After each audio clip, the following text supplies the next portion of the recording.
ઓફિસમાં રોકાયેલા કર્મચારીઓ માટે પ્રતાપનગર પોલીસ હેડક્વાર્ટર ખાતે વિશેષ ફેસિલિટેશન સેન્ટર શરૂ. પોસ્ટલ બેલેટથી કર્યું મતદાન.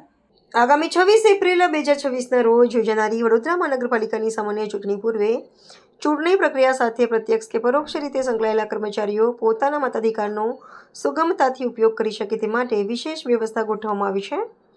આ હેતુસર જિલ્લા ચૂંટણી તંત્ર દ્વારા પ્રતાપનગર પોલીસ હેડક્વાર્ટર ખાતે ખાસ ફેસિલિટેશન સેન્ટર કાર્યરત કરવામાં આવ્યા હતા, જ્યાં કર્મચારીઓ માટે પોસ્ટલ બેલેટ મારફતે મતદાનની પ્રક્રિયા હાથ ધરવામાં આવી હતી.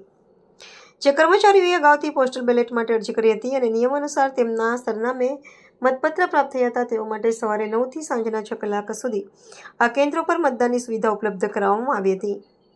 વહીવટી સરળતા અને સુચારુ વ્યવસ્થાપનના ભાગરૂપે વોર્ડ નંબર 1 થી 12ના કર્મચારીઓ માટે પોલીસ તાલીમ કેન્દ્ર અને વોર્ડ નંબર 12 થી 19ના કર્મચારીઓ માટે પ્રતાપનગર પોલીસ હેડક્વાર્ટર સ્થિત આંગણવાડી કેન્દ્ર ખાતે અલાયદી વ્યવસ્થા સુનિશ્ચિત કરવામાં આવી હતી.